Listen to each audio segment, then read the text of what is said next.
In this video, you want to evaluate the following limit without using L'Hopital's rule. So the limit is x approaches 0, cosine x minus 1 all over 2x squared. So let's apply the trigonometric identity. So that's going to be the half angle identity for cosine of x. It's just 1 minus 2 sine squared x over 2. And I want cosine of x minus 1, so I'm going to subtract 1 from both sides to get negative 2 sine squared x over 2. So that's going to go in the numerator. And the denominator, I have 2x squared. So the 2's are going to cancel. And I have negative sine squared x over 2 all over x squared. Now, it would be nice if we had a x over 2 down here as well. And the reason is because I want these two guys to be the same. The reason is because when I have a limit as theta approaches 0, sine theta over theta is equal to 1. So if we call the inside theta, like theta is x over 2, then that works. Okay, so let's take a look. Well, first, before we do that, we want to be smart. So let's start off with what we want.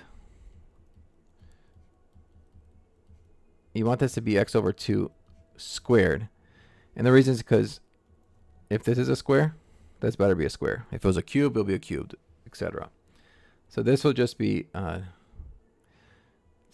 negative sine squared x over 2 over x squared over 4. But this 4 will go on the top. So it would be negative 4 sine squared x over 2 over x squared. So we have to multiply by 1/4.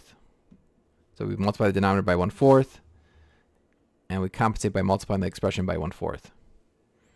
Right. So you want this 4 to go away, so we'll multiply that by 1/4 to get back to this original limit. So then we end up with limit as x approaches 0, negative 1/4 times sine squared x over 2 all over x squared over 4.